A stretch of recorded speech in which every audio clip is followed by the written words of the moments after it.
Nice to see a good number of people coming together in person, flesh and blood human beings, breathing the same air, coming together with noble, beautiful intentions. Tan Ajahn Anan is my primary teacher in Thailand. I've known him for 25 years, and he has asked me to please give some encouragement.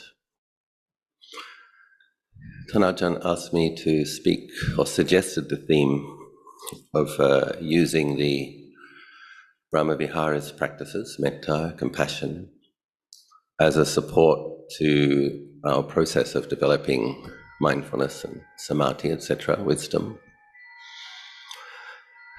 So I will do my best. Might mention, first of all, how I came to meet Tan Ajahn Anan, and then a little story of one of my experiences when I was living here a long time ago. I became a novice at the International Forest Monastery, Wat Nanachat in Ubon. My teacher at that time was Lumpur Pasano. Lumpur Pasano, after that year, went to join Ajahn Amro to become one of the co-abbots of Abhayagiri Forest Monastery in California.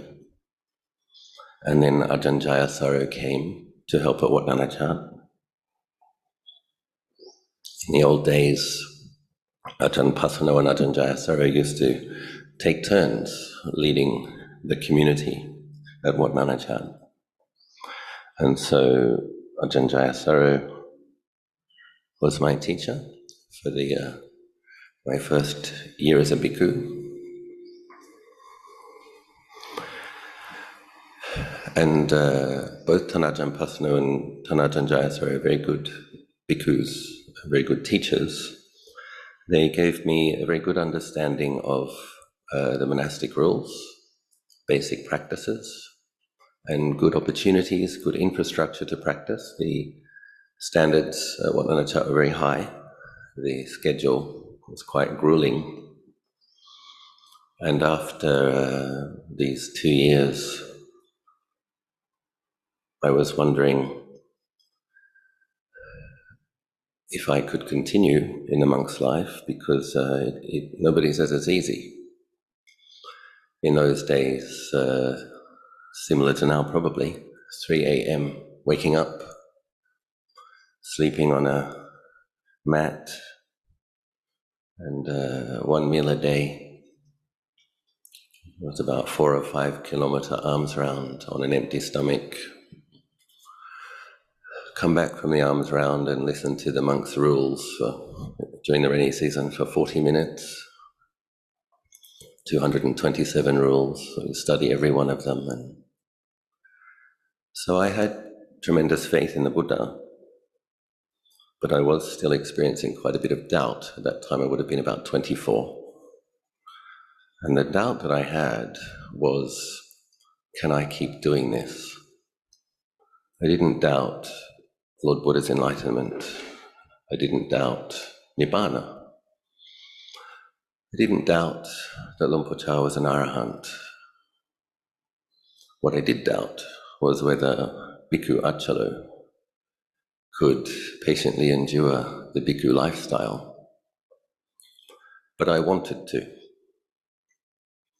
And I have probably what could be considered or called an artist's temperament or character type. And with that kind of karma, I felt that I had 2 options in life. I was probably going to be very good if I stayed as a monk, or not very good if I wasn't a monk. And so believing in karma, a lot of interesting things occurred. Like when I was at Wat Nanachat, I would meet people who wanted to be monks, but they might have a sick parent, or they may have been involved in educating, paying for the education of a sibling, and many people came who wanted to be monks but had some kind of obstruction. Parents were Christians, didn't give permission, etc. And I recognized that I didn't have any particular obstruction. I didn't have a big debt. Parents were healthy. And I had enough of what we might call right view to know that previous causes had been sown in past lives for that opportunity to manifest in my life when I was 22, 23, that I would discover a monastery in a foreign country where the teachers taught in English, where the visa was paid for by sponsors, where all that one had to do really was surrender to the training and keep the schedule. And but it's hard. So I felt that I needed extra help. And I was aware that in Thailand there are some great meditation masters, and I was hoping to meet one. One of my friends, Ajahn Punyo, who was Tan Punyo at the time, told me that going to the Emerald Buddha is a good place to make aspirational vows. He explained that the devas who support Buddhism and Buddhist practice will pay heed, listen to people's requests and try to support them if they were noble. And so the Wat Nanachat community often goes to a jungle area on the border of Burma where Tan Ajahn Sripunyo is the acting abbot, called Samnak Song Dao Dham. And the community was going to go there, and I had decided to go in 1 month earlier with Ajahn Jayasaro's blessing, so I would be spending 3 months in that area. And as I was passing through Bangkok, I had the opportunity to go to the Temple of the Emerald Buddha. And so I made my aspirational prayer, speaking to the Buddha statue as if it was the Buddha. Wasn't sure how to go about doing these things. Might seem slightly strange, but like I said, I wanted to succeed in the bhikkhu life, so I was willing to try. And so I paid respects, and I looked at the Emerald Buddha and I said, Lord Buddha, I would like to be a bhikkhu for the remainder of this life. However, I'm going to need help because I am what you might call wealthy with suffering, a special gift for suffering. So I'm going to need some help. So if there is a master who has a lot of loving kindness and some special abilities who can help me, may I meet that monk? And so I went to this jungle area on the border of Burma with my friend Ajahn Sudanto. And Ajahn Kalyano was in there at that time as well. And I was having an experience where the mind had become very sensitive, and I was doing a lot of meditation, but there wasn't much peace in the meditation. There was a lot of just painful feeling in the heart area. And then there was a response to that, kind of despairing. And so, and then a lot of time alone, like 22 hours alone each day in the jungle. It was very dark at night with the threat of a tiger possibly coming to eat you. It's not the best place to be when you're feeling despair, but it's a good place to be to put forth effort. And Tan Ajahn Anan actually came in to that hermitage with a group of 5 monks, I believe. And it was the only time that Tan Ajahn went to this jungle area. And he said, he came with 5 Thai monks, and he said that he would... So yes, when I met Tan Ajahn, I think he was about 42, younger than I am now. And he was still climbing up the mountain and stayed in an umbrella tent on a bamboo bench, a bamboo bed. And he'd said, I'm going to practice with my Thai bhikkhus for 3 days, and then after that I'll speak to the Western monks, probably knowing that the Western monks had lots of doubts and would talk a lot. So he practiced with his Thai monks, and then he made the opportunity gave the opportunity to ask questions. And I explained my dilemma to Tan Ajahn. I said, Tan Ajahn, I want to meditate to feel peaceful. And my mind becomes a little bit peaceful, but then it appears to fill up with pain. And then I try to make the mind bigger, and the pain gets bigger. And I'm like, I don't know what to do with this. I actually said to him, I would actually kill myself if I thought that would put an end to it.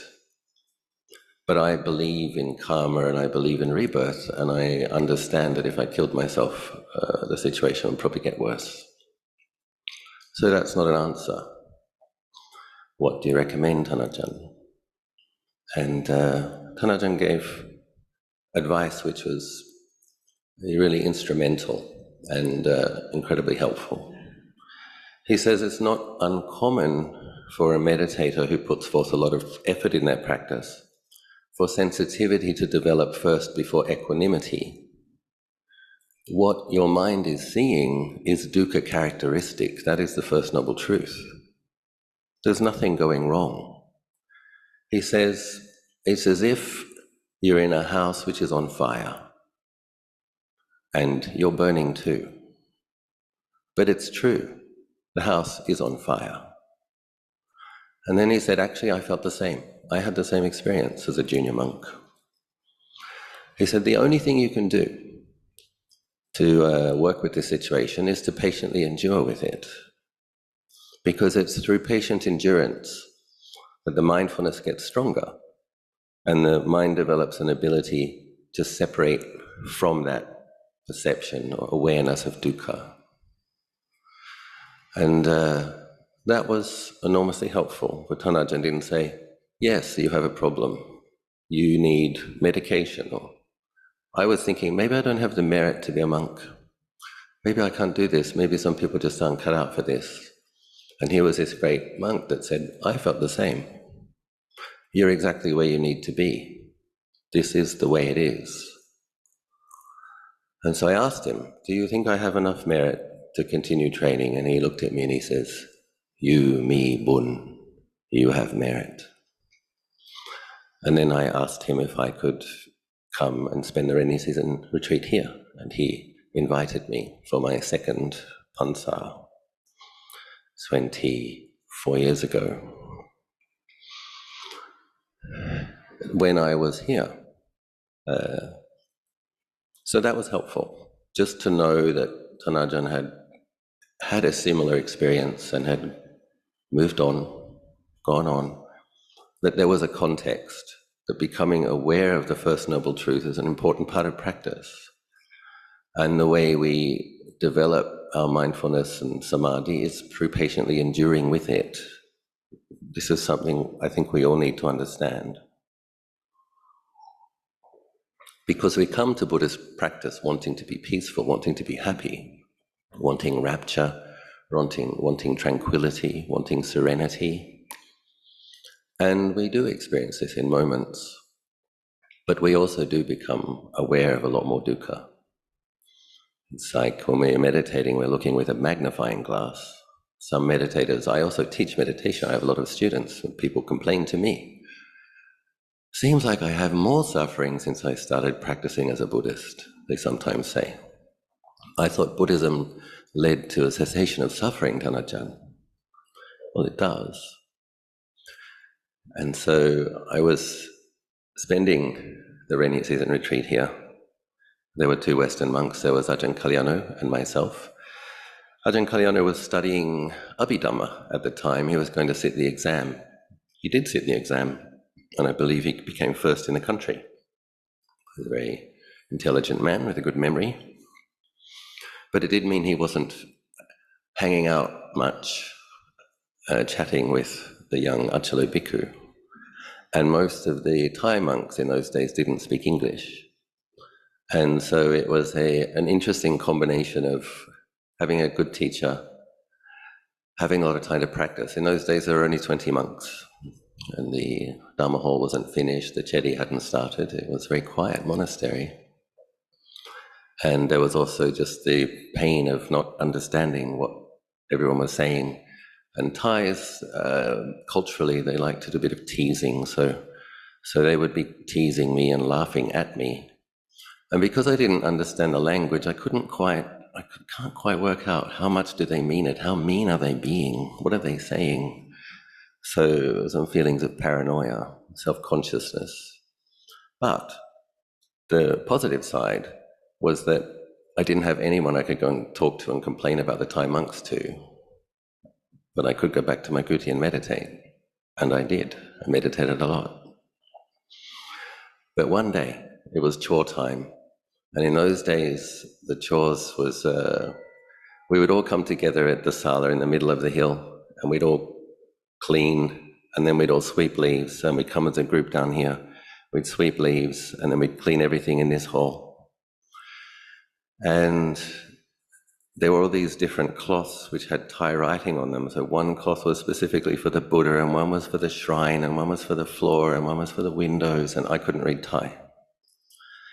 And the Thai monks didn't want to keep explaining to me what each cloth was for. And the way they swept leaves as a group, but we had to sweep leaves until there was like none left. And this used to drive me crazy. I'm like, it's a forest.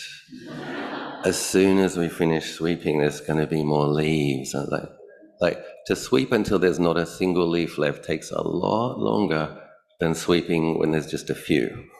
But no, we had to sweep that anyway. Then we would come here, and that extension wasn't built yet. It was a smaller building. We would have our tea here. We had to have our tea as a group together. And we had to wait for the monks that were cleaning Ajahn Anan's kuti to come down before we could have our tea. And I remember on this day, I just wanted my cup of tea. I didn't want to wait any longer. And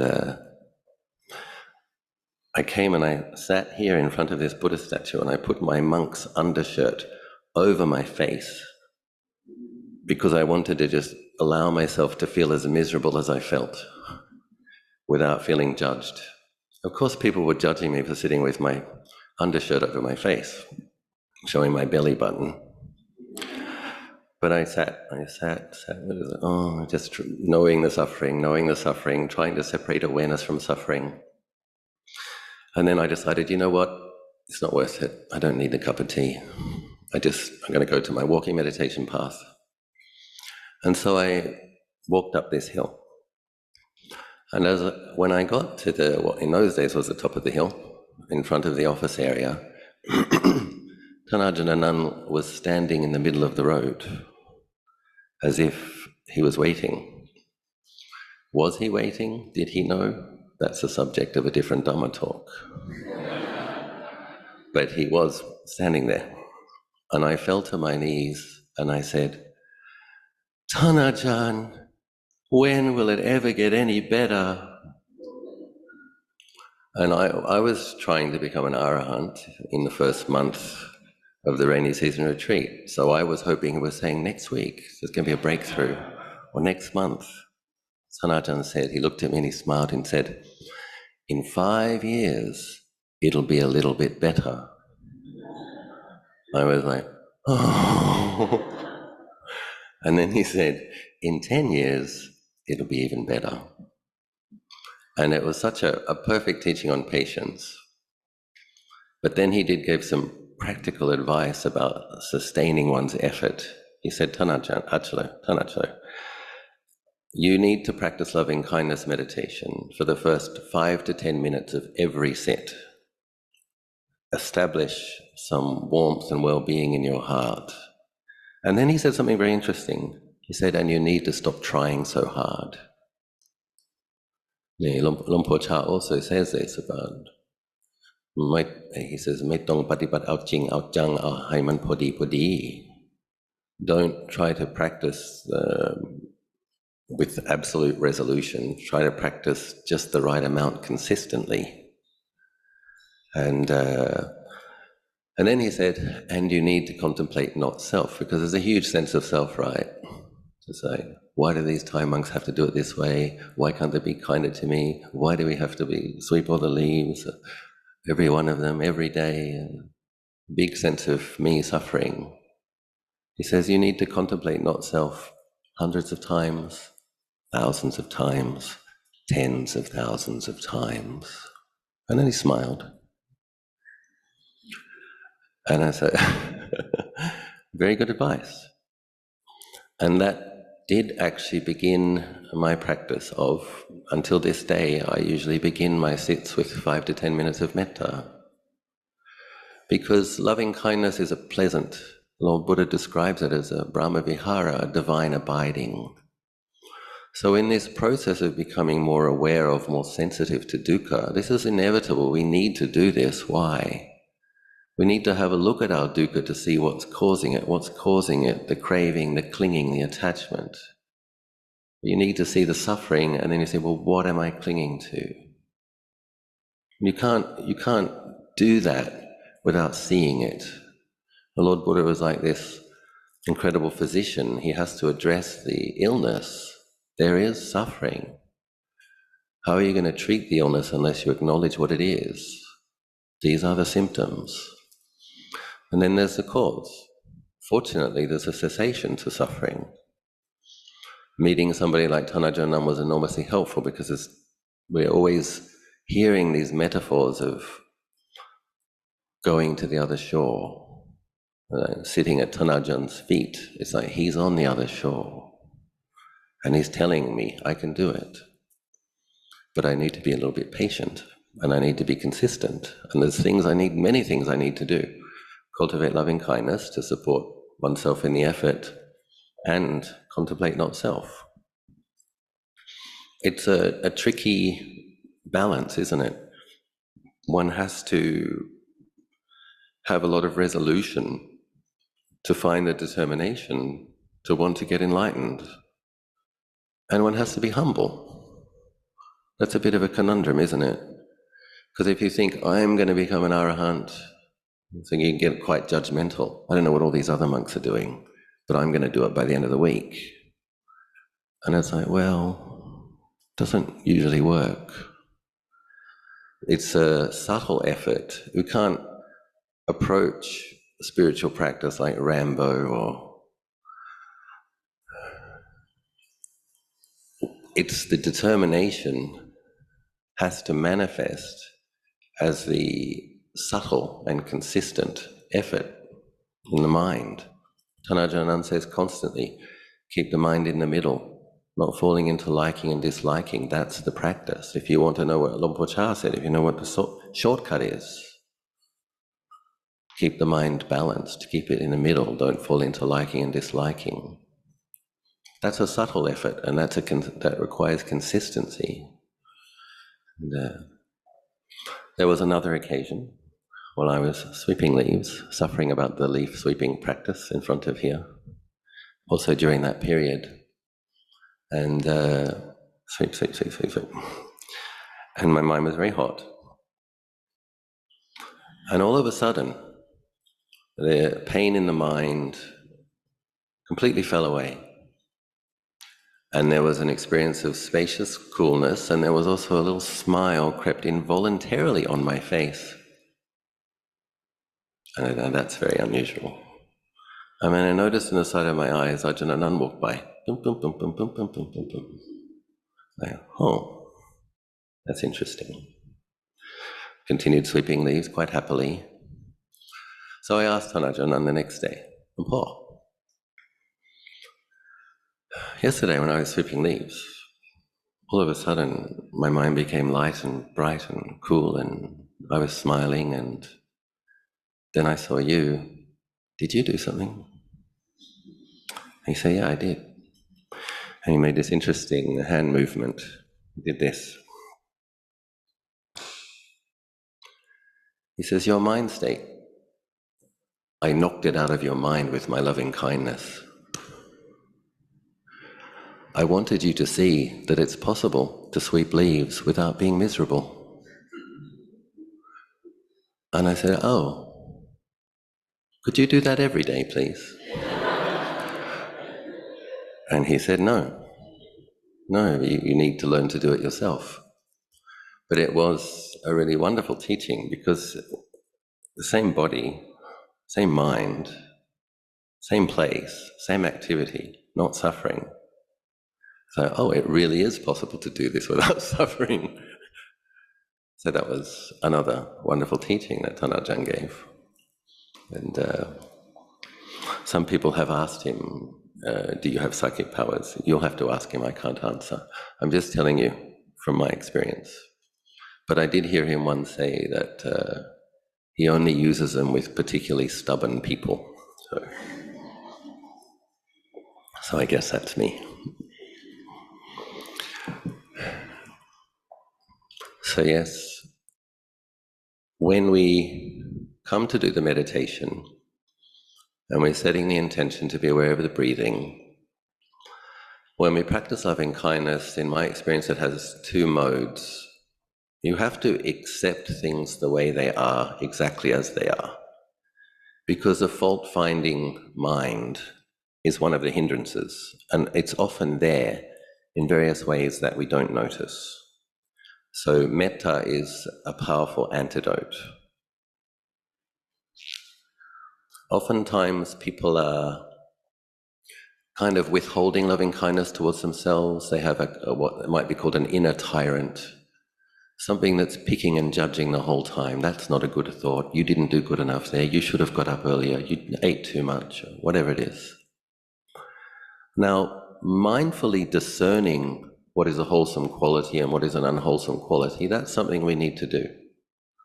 But adding angry judgment and rejection is something completely not useful, harmful even. And so we really need to learn to not do it. And in my experience, coming to do the breath meditation,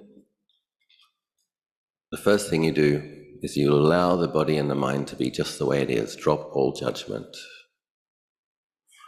And then you radiate warmth of friendliness. And then the reason one has to start with oneself, because that's the beginning part, it's very important that we move on to radiating love and kindness to other beings, neutral beings, difficult beings. If we just radiate loving kindness to oneself, you could become quite kind of vain or self-obsessed. So one doesn't stop there, but one absolutely has to start there. Because the loving kindness that you're going to radiate outwards, it has to start in your heart. How are you going to have loving kindness for larger numbers of neutral beings if you don't have any to radiate out? So you have to. It's pure science, it's methodology. One has to have it. Lord Buddha says in the 11 Benefits of Loving Kindness Sutta, for those who cultivate loving kindness, the mind becomes peaceful easily. All of us sitting here thinking, when will my mind become peaceful? Why is it so hard? This sutta gives us a good pointer. The mind that cultivates loving kindness becomes peaceful easily. Why? There's a foundation of contentment. You come to the body and mind, oftentimes, or probably most of the time, we come to sit, there's some kind of suffering in the mind. All of the 5 hindrances have a kind of some dukkha vedana attached to them in the area of the heart when you come to meditate, whether it's restlessness, worry, desire, or hot, busy, spinning. And so when we can replace that with a wholesome mind state which has pleasant feelings, then the mind is going to be more happy to settle in this space, in this moment. And so this is one of these samatha practices that Tan Ajahn emphasizes a lot, the value of cultivating loving kindness as a support to maintaining consistent mindfulness, as a support for the deepening of the samadhi. This consistent mindfulness and having more samadhi, of course, the foundation for seeing clearly, developing insights. And there are other samatha practices. We'll talk about Buddhanusati, just thinking of Lord Buddha's wonderful qualities, Lord Buddha's incredible sacrifice, and allowing oneself to feel grateful, things that we can do. So suppose in the middle of an intensive meditation retreat, things can get quite tough at times. Our minds are prickly places. And so we train in picking up wholesome, skillful, pleasant mind states which actually produce merit, these samatha practices, and then that will support the deepening of the insight. So taking something like that, thinking of the sacrifice the Bodhisattva made over those 4 incalculables, 100,000 eons, not doing it to feel guilty, bringing to mind that the Buddha could have become an arahant in the time of Dipankara Buddha. The reason he didn't was for other beings. He wanted to cause a multitude to cross over.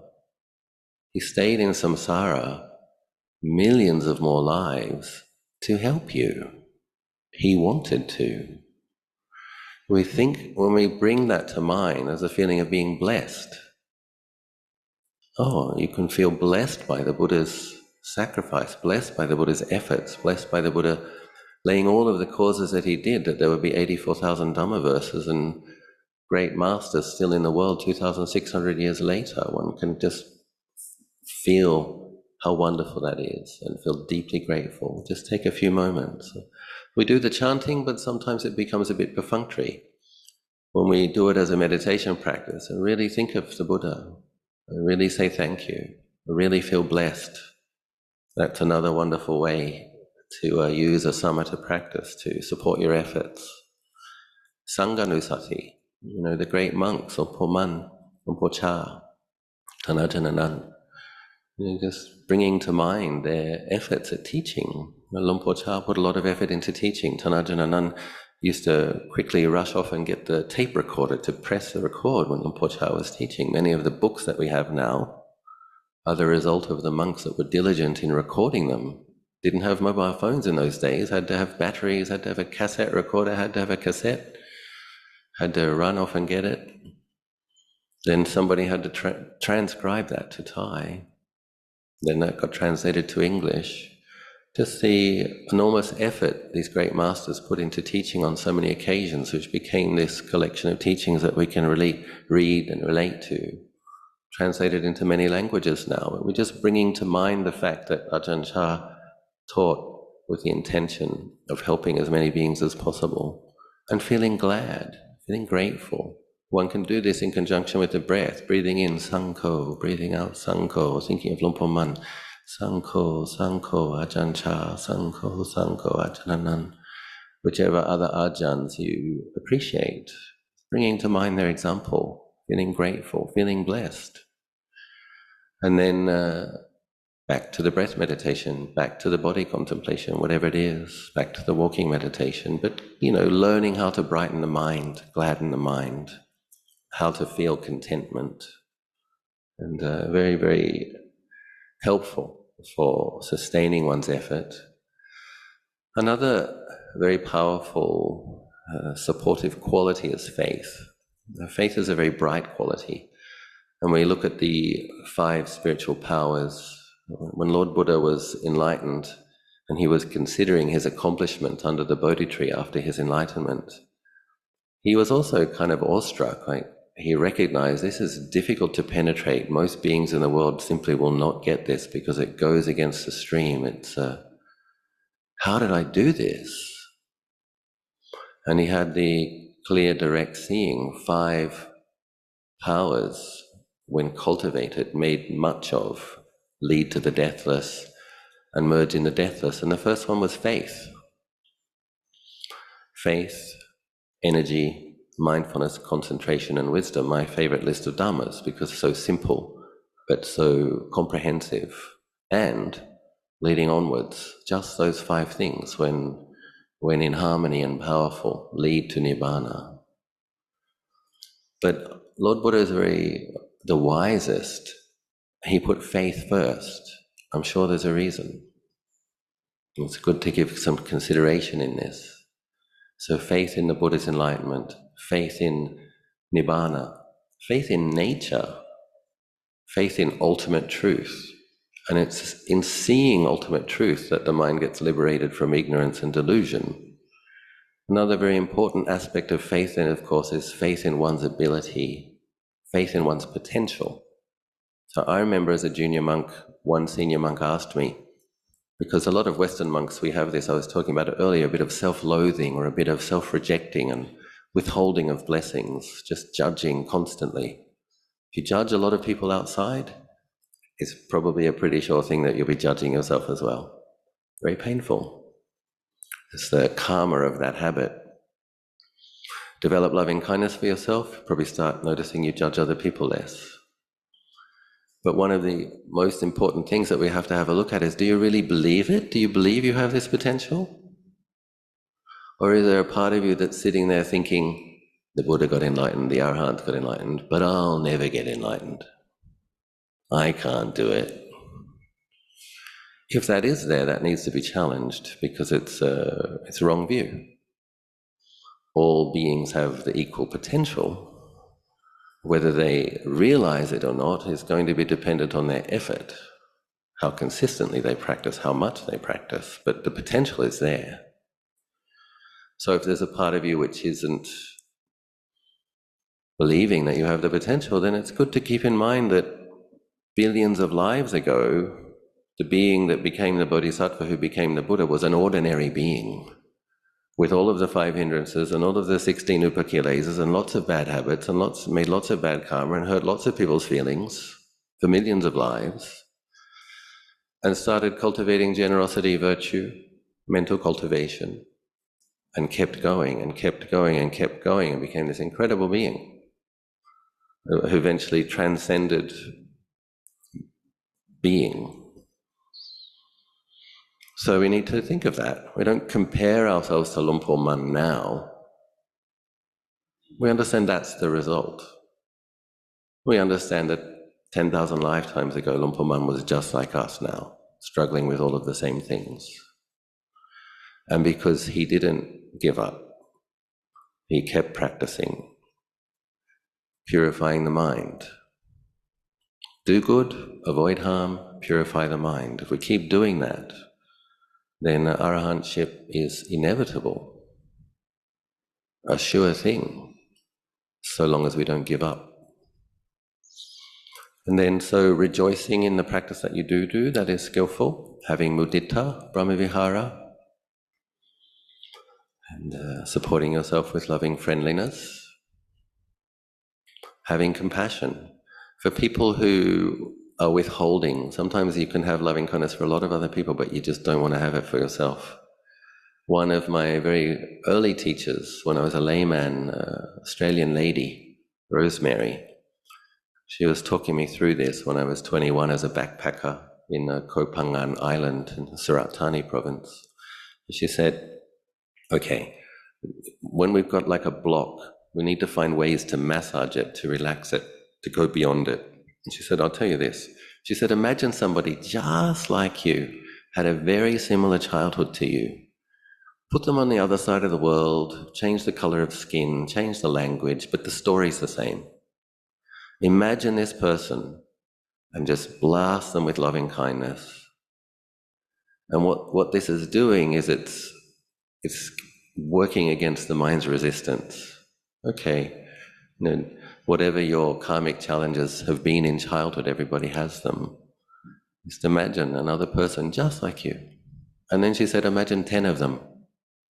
Have a loving kindness for all of those people who had childhoods just like yours, have personalities just like yours, same strengths, same weaknesses, and wish them well, wish that they are able to keep practicing until they realize their potential.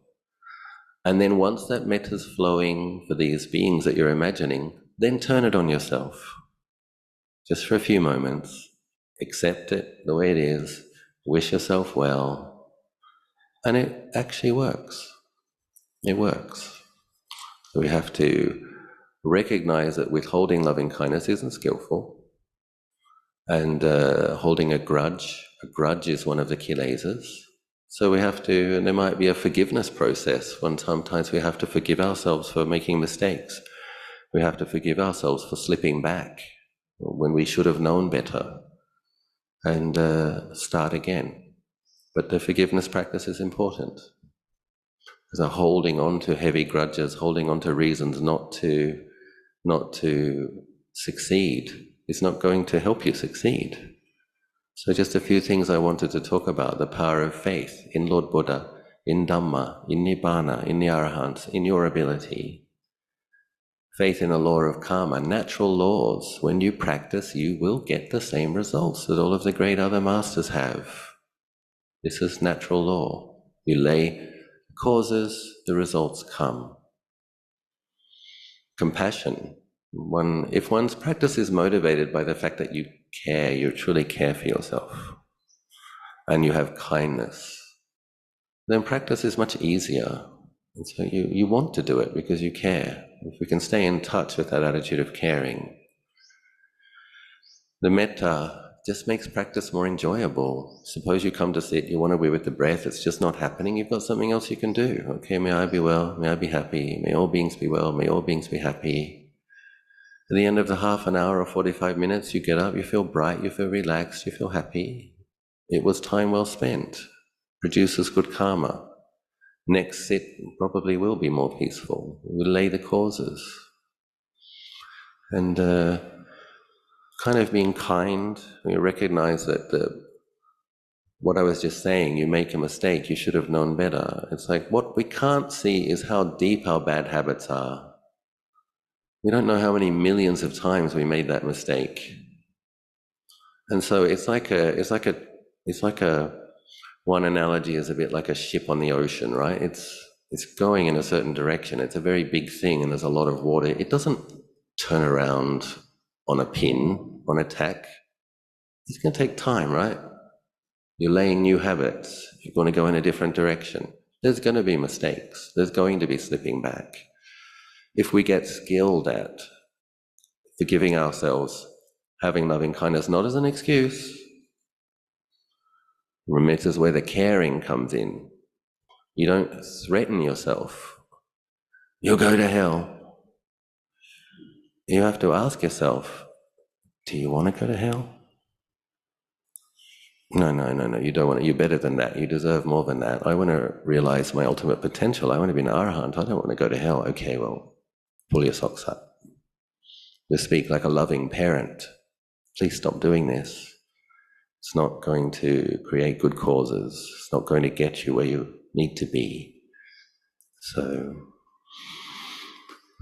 I just wanted to offer these few words on these few themes of cultivating loving kindness, compassion, having mudita, forgiveness, and as a support to cultivation of mindfulness. And I rejoice in your practice, Anumodana. Nice to see so many people here practicing. I hope that something I shared may be useful to you in your practice.